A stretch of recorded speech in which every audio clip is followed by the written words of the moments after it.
பிரியமானவர்களே, உங்களை எல்லாம் இந்த ஃபெய்த் கிளினிக்கு நான் அன்போடு வரவேற்கிறேன். இன்னைக்கு ஒரு முக்கியமான மீட்டிங்காக பாஸ்டர் வெளியே சென்றிருக்கிறபடினால் உங்களோடு கூட அவர் இணைய முடியவில்லை. கர்த்தர் என்னை இணைய வைத்திருக்கிறார். கர்த்தருக்கு நான் மகிமை செலுத்துகிறேன். இன்றைக்கு ஒரு அருமையான வார்த்தையை கர்த்தர் உங்க மத்தியில பேச விரும்புகிறார். அதற்கு முன்பாக நாங்க எப்பவும் கேட்கிறபடி நீங்க அநேகருக்கு இந்த லிங்கை நீங்க ஷேர் பண்ணுமாறு அன்போடு கேட்டுக்கொள்கிறேன். யூடியூப் வாயிலாக பார்த்து கொண்டிருக்கிறேன் அன்பு குடும்பத்தாரே, உங்களுக்கு ஒரு முக்கிய அறிவிப்பு என்னவென்றால், நமக்கு அதிகாலை ஜெபம் நடந்து கொண்டிருக்கிறது. 5:30 மணியிலிருந்து காலை 6:30 மணி வரைக்கும் நமக்கு செப்டம்பர் மாதம் முடிவு வரை, அதாவது செப்டம்பர் 30ஆம் தேதி வரை நமக்கு அதிகாலை ஜெபம், தடைகளை உடைக்கும் ஜெபம். உங்க வாழ்க்கையில் இருக்கிற எல்லா தடைகளையும் கர்த்தர் மாற்ற வல்லமை உள்ளவராய் இருக்கிறார். சோ இந்த அதிகாலை ஜெபத்துல B2B ஃபேமிலி என்ற யூடியூப் பேஜ்ல இணைந்து கொள்ளுமாறு அன்போடு கேட்டுக்கொள்கிறேன். நம்ம இப்ப வார்த்தைக்கு நேராக போகலாம். இந்த ஃபெய்த் கிளினிக் மூலமாக கர்த்தர் உங்களோடு பேச போகிற காரியம் என்னன்னா, நம்ம நிறைய காரியத்துல ஆண்டவர்கிட்ட கேட்போம், இந்த மாதத்துடைய தேவையை சந்திங்க ஏசப்பா, ஃபீஸ் கட்ட பணம் தாங்க ஏசப்பா, ஒரு நல்ல வீடு வாங்க கிருபை செய்யுங்க ஏசப்பா, ஒரு நல்ல இடம் சுதந்திரிக்க உதவி செய்யுங்க ஏசப்பா. இந்த மாதிரி நம்ம பல ஜெப குறிப்புகளை நம்ம கர்த்தரிடத்துல வைத்திருப்போம். இதற்காக நம்ம உபவாசமும் கூட எடுக்கலாம். ஆனா இன்னைக்கு கர்த்தர் உங்ககிட்ட பேசுற காரியம் என்னன்னா, மகனே, இதை எல்லாவற்றையும் கொடுக்க நான் வல்லமையுள்ளவர் என்பதை நீ அறிந்து கொள். பாருங்க, இன்னைக்கு கர்த்தர் உங்களை பார்த்து சொல்றாரு, நீங்க ஜெபித்து கொண்டிருக்கிற அனைத்து ஜெப குறிப்புகளுக்கும் பதில் கொடுப்பதற்கு கர்த்தர் வல்லவராய் இருக்கிறார், நல்லவராகவும் இருக்கிறார். இதை எல்லாத்த காட்டிலும் நீங்க எதை தெரியுமாங்க அதிகமா கேட்கணும்? ஆண்டவரே, உமக்கு பிரியமில்லாத, உம்முடைய நாமத்துக்கு மகிமையை கொண்டு வராத எந்த காரியம் எனக்குள்ள இருக்கிறதோ அந்த காரியங்களை நீங்க கழுவுங்கப்பா, சுத்திகரியுங்கப்பா. இன்னைக்கு அந்த களைகளை பிடுங்க நீங்க கேட்க ஆரம்பிக்கும் பொழுது கர்த்தர் சொல்றாரு, முதலாவது நீ தேவனுடைய ராஜ்யத்தை தேடு, மற்றவை எல்லாம் உங்களுக்கு கூட கொடுக்கப்படும் என்று கர்த்தர் சொல்லுகிறார். இன்னைக்கு என்னோடு கூட இந்த லைவ்ல இணைந்திருக்கிற குடும்பத்தாருக்கு திட்டமும் தெளிவுமா கர்த்தர் பேசுறார். மகனே, உன்னை கழுவுகிறதற்கு, உன்னை சுத்திகரிக்கிறதற்கு, உங்களுக்குள்ளாக இருக்கிற களைகளை பிடுங்குங்கிறதற்கு உன்னை ஒப்பு கொடுக்க நீ ஆயத்தமா இருக்கிறாயா என்று உங்களை பார்த்து கர்த்தர் கேட்கிறார். என்னோடு சேர்ந்து சொல்லுவீங்களா? கர்த்தருடைய இருதயத்தை சந்தோஷப்படுத்தலாமா? என்னோட சொல்லுவீங்களா? ஏசப்பா, என்னை கழுவுங்க, என்னை சுத்திகரியுங்க, எனக்குள்ளாக இருக்கிற களைகளை பிடுங்கி போடுங்க. ஆமென். இது உங்களுடைய அனுதின ஜெபமா இருக்கணும். பாருங்க, எஸ்ராவுடைய நாட்கள்ல ஏறக்குறைய 70 வருஷம் யூதா ஜனங்கள் என்ன ஆயிட்டாங்கன்னா, இஸ்ரவேல் ஜனங்க என்ன ஆயிட்டாங்கன்னா, அவங்க சிறைப்பட்டு போய்விட்டார்கள் பாபிலோனுக்கு. சிறைப்பட்டு போன உடனே எஸ்ராவின் நாட்கள்ல வேதம் சொல்லுகிறது, எஸ்ரா தன்னுடைய ஜனங்களோடு சேர்ந்து அகாவா நதி அண்டையில உபவாசத்தை கூறினாரா. எதற்கு உபவாசத்தை கூறினார்? தெளிவாக வேதம் சொல்லுகிறது, தன்னை தாழ்த்துகிறதற்கு. இன்னைக்கு கர்த்தருடைய சமூகத்துல உங்களை நீங்க தாழ்த்துனீங்கன்னா, ஏசப்பா என்ன நீங்க கழுவுங்க, சுத்திகரியுங்க, ஆண்டவரே எனக்குள்ளாக இருக்கிற கலைகளை பிடுங்கி போடுங்க நீங்க கேட்க ஆரம்பிச்சிட்டீங்கன்னா, பிரியமானவர்களே, அவருடைய நன்மையான கரம் எப்படி எஸ்ராவின் மேல இறங்கினதோ, எப்படி நெஹேமியாவின் மேல இறங்கினதோ, எப்படி எஸ்தர் மேல இறங்கினதோ, எப்படி தானியேல் மேலாக இறங்கினதோ, அதே போல அவருடைய நன்மையான கரம் உங்க மேல இறங்கும்படியாக கர்த்தர் கிரியை செய்வார். ஆமென். இந்த லைவ்ல இணைந்திருக்கிற உங்களை பார்த்து கர்த்தர் சொல்லுகிறார், அவருடைய நன்மையான கரத்தை ஆண்டவர் உங்க மேல வைக்க விரும்பி கர்த்தர் உங்களை இந்த லைவ்ல இணைய வைத்திருக்கிறார். ஆமென். பாருங்க, வேதம் சொல்லுகிறது, யோனான்ற ஒரு தீர்க்கதரிசியை குறித்து நீங்க எல்லாரும் வாசிச்சிருப்பீங்க. யோனாவுடைய புஸ்தகத்துல முதல் அதிகாரம் 4வது வசனம் உங்களுக்காக நான் வாசிக்கிறேன். வேதம் சொல்லுகிறது, கர்த்தர் சமுத்திரத்தின் மேல் பெருங்காற்றை வரவிட்டார், அதனால் கடலிலே கப்பல் உடையும் என்று நினைக்கத்தக்க பெரிய கொந்தளிப்பு உண்டாயிற்று. ஏன் பெரிய கொந்தளிப்பு வந்தது? யோனாவுடைய நாட்கள்ல, யோனாவுடைய வாழ்க்கையில, யோனா பயணம் செய்த அந்த பயணங்களில ஏன் இவ்வளவு பெரிய கொந்தளிப்பு, இவ்வளவு பெரிய பிரச்சனை வந்துச்சுன்னா, யோனா தன்னை தாழ்த்துகிறதற்கு இடம் கொடாமல் போனாள். குறிப்பிட்ட நேரம், ஒரு குறிப்பிட்ட காலம் யோனா தன்னை தாழ்த்தல. எப்ப தன்னை தாழ்த்தினாரோ அடுத்த செகண்ட் அங்க வேதம் சொல்லுகிறது, கர்த்தர் ஒரு மிகப்பெரிய மீனை அனுப்பி யோனாவை கர்த்தர் பாதுகாத்தார். ஏறக்குறைய 3 நாள் யோனா மீனுடைய வயிற்றுல இருந்தாரா. இன்னைக்கு உங்க வாழ்க்கையில நீங்க பார்த்து கொண்டிருக்கிற கொந்தளிப்புகளுக்கு பதில் என்ன தெரியுமாங்க? உங்களை நீங்க கர்த்தருக்கு முன்பாக நீங்க தாழ்த்துங்க. நீங்க தாழ்த்தும் பொழுது எவ்வளவு பெரிய புயலா இருந்தாலும், எவ்வளவு பெரிய காற்றா இருந்தாலும், எவ்வளவு பெரிய சுனாமியை எழும்பினாலும், வேதம் சொல்லுகிறபடி உங்களை கர்த்தர் பாதுகாக்க ஒரு பெரிய மீனை அனுப்பி, மீனை போல ஒரு தூதனை அனுப்பி கர்த்தர் உங்களை பாதுகாப்பார். ஆமென். சொல்லுங்க, இயேசுவின் நாமத்தினாலே கொந்தளிப்புகள் நின்று போவதாக. இன்னைக்கு உங்களை பார்த்து கர்த்தர் பேசிக் கொண்டிருக்கிறார். அடுத்ததாக அதே யோனாவுடைய புஸ்தகத்துல முதல் அதிகாரம் 5வது வசனத்துல இப்படியாக வேதம் சொல்லுகிறது, அப்பொழுது கப்பற்காரர் பயந்து அவன் தன் தன் தேவனை நோக்கி வேண்டுதல் செய்தார்கள். எல்லாரும் அவன் தன் தேவனை நோக்கி வேண்டுதல் செய்றாங்க. ஆனா யோனா என்ன பண்ணி கொண்டிருந்தார் தெரியுமாங்க? யோனாவோ வென்றால் கப்பலின் கீழ்த்தட்டிலே இறங்கி போய் படுத்து கொண்டு அயர்ந்த நித்திரை பண்ணினார். இன்னைக்கு நிறைய நேரத்துல நம்ம தாழ்த்துகிறத காட்டிலும் எதேதோ குறிச்சு யோசிச்சுக்கிட்டு நம்ம படுத்திருப்போம். எதையோ குறிச்சு சிந்திச்சுட்டு டிப்ரெஷனுக்குள்ள, ஸ்ட்ரெஸ்ஸுக்குள்ள நம்ம போய்கொண்டிருப்போம். ஆனா இன்னைக்கு கர்த்தர் சொல்லுகிறார், மகனே, உன்னுடைய சூழ்நிலை மாறுவதற்கு, மகளே, உன்னுடைய பிரச்சனைகளை தீர்த்து வைப்பதற்கு ஒரே ஒரு ஜெபம் இன்னைக்கு அவசியம். என்ன தெரியுமாங்க? கர்த்தருக்கு முன்பாக என்னை தாழ்த்துகிறேன் என்ற அந்த ஒரு வார்த்தையை கர்த்தர் விரும்புகிறார். எஸ்தருடைய வாழ்க்கையில கூட அப்படிதாங்க.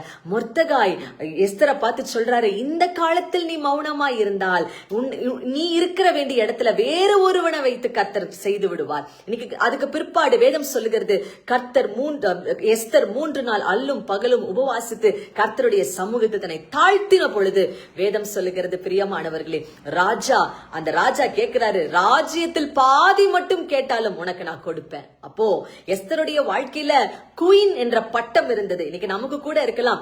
பயங்கரமா படிச்சிருப்போம், BCA, MCA, MCom, BCom, engineer, doctor, இந்த மாதிரி மிகப்பெரிய பட்டங்கள் நமக்கு பின்னாடி இருக்கலாம். எஸ்தருக்கும் அப்படிதான் இருந்தது.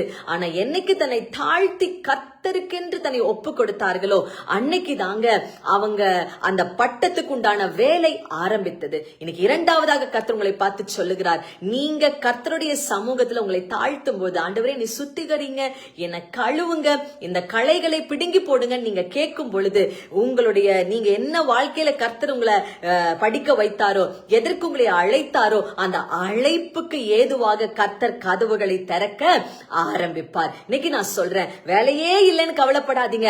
வேலையை கொடுக்கிற, வேலையை உருவாக்குற கர்த்தர் உங்களோடு கூட இருக்கிறாரு. ஒரே ஒரு ஜெபம் எஸ்தருடைய பட்டத்திற்கு வேலையை கொண்டு வந்தது, தன்னை தாழ்த்தினால். இன்னைக்கு நீங்க உங்களை தாழ்த்த ஆயத்தமா இருக்கிறீங்களா? சொல்லுங்க, ஏசப்பா, உமக்கு முன்பாக என்னை நான் தாழ்த்துகிற ஆண்டவரே.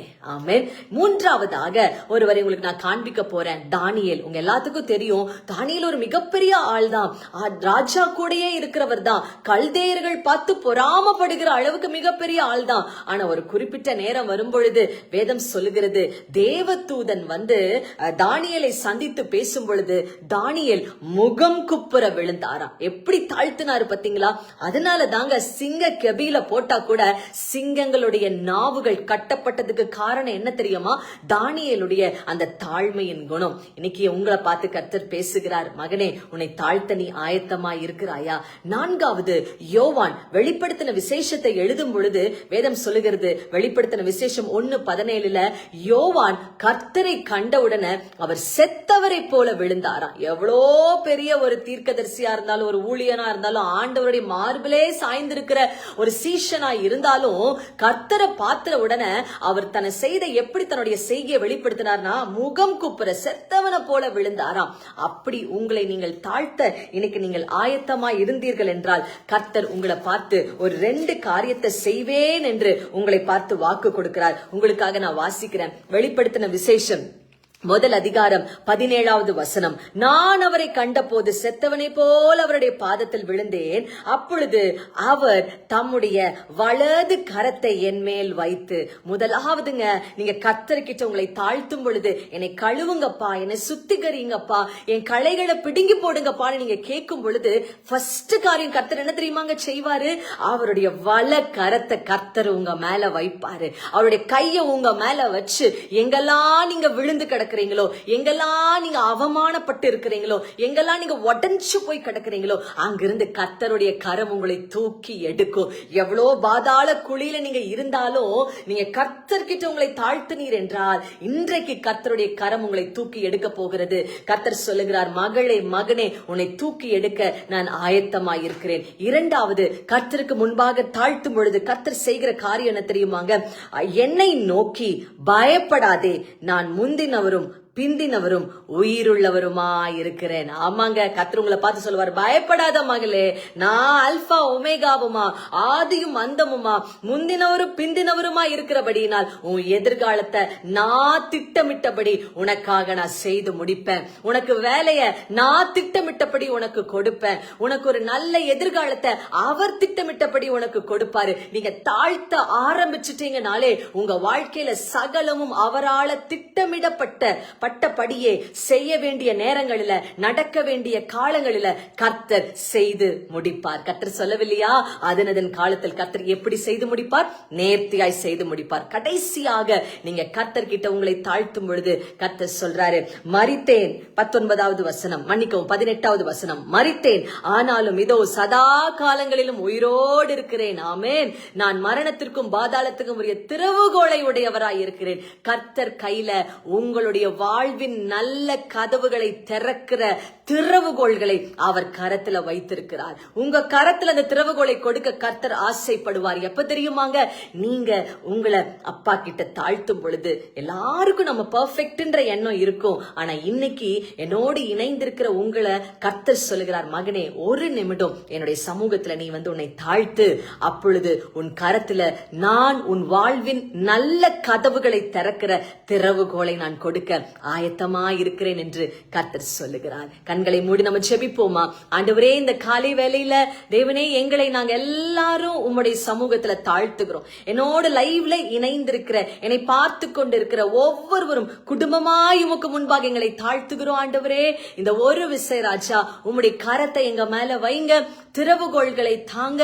எங்க வாழ்க்கையில எதெல்லாம் மறித்து கிடக்கிறதோ அதெல்லாம் உங்க கரத்தினால நீங்க தூக்கி எடுங்க. ஆண்டவரே, என்னோடு இணைந்திருக்கிற ஒவ்வொருவருடைய வாழ்க்கையில இருக்கிற ஆண்டவரே இல்லாமை மாறட்டும், தாரித்திரம் மாறட்டும், பிரச்சனைகள் மாறட்டும், போராட்டங்கள் மாறட்டும், கவலைகள் மாறட்டும். இன்றைக்கு இந்த ஆகஸ்ட் மாதத்துல இன்றைக்கு தேவனே உம்முடைய தயவுள்ள கரம் உம்முடைய பிள்ளைகளாகிய தலையின் மேல இறங்கி எல்லா கவலைகளையும் கண்ணீரையும் போராட்டத்தையும் இப்பொழுதே மாற்றும்படிக்காக நான் செபிக்கிறப்பா. வேலை இல்லாதவர்களுக்காக நான் செபிக்கிறேன் ராஜா. எங்கெல்லாம் ரெஸ்யூம் கொடுத்திருக்கிறாங்களோ அங்கிருந்தெல்லாம் இவர்களுக்கு கால் ஆஃபர் வர தேவன் கிருபை பாராட்டுங்க. உமால கூடாத காரியம் ஒன்றுமே இல்லப்பா. ஆண்டவரே, திறக்க முடியாதபடி கதவுகளை பூட்டுகிறவரும், ஆண்டவரே பூட்ட முடியாதபடி கதவுகளை திறக்கிறவர் நீங்க தான். உம்முடைய பிள்ளைகளுக்காக நீங்க புதிய கதவை நீங்க திறந்து தாங்க. இந்த ஆகஸ்ட் மாதம் முடிவதற்குள்ள ஒரு பெரிய நன்மையை அனுபவிப்பார்களாக என்று நான் ஜெபிக்கிறேன். இயேசுவின் நாமத்துல ஜெபிக்கிறோம் பிதாவே. ஆமென், ஆமென், ஆமென். சோ பிரியமானவர்களே, கர்த்தர் உங்களோடு பேசியிருக்கிறார். இந்த லைவ் முடிஞ்ச உடனே அப்படியே டிஸ்கனெக்ட் பண்ணி போயிடாதீங்க. போய் ஆண்டவருக்கு முன்பாக முழங்கால் படியிட்டு, ஆண்டவரே, என்னை உமக்கு முன்பாக தாழ்த்துகிறேன், என்னை கழுவுங்க, என்னை சுத்திகரிங்க, எனக்குள்ளாக இருக்கிற கலைகளை எடுத்து போடுங்க. நீங்க கேட்க ஆரம்பித்தீர்கள் என்றால் நான் சொன்ன வெளிப்படுத்தின விசேஷம் 1:17-18 எழுதியிருக்கிறபடி 3 காரியத்தை கர்த்தர் இன்றைக்கே செய்து முடிப்பார். ஆமென். கர்த்தர் நல்லவர். நாளை காலை அதிகாலை ஜெபம் 5:30 மணிலிருந்து 6:30 மணி வரைக்கும் நடைபெறும். எங்களோடு இணைந்து கொள்ளுங்க. நாளை காலை திரும்பவும் 11:30 மணிக்கு இந்த ஃபெய்த் கிளினிக்ல உங்களை நாங்க சந்திக்கிறோம். Thank you so much for joining.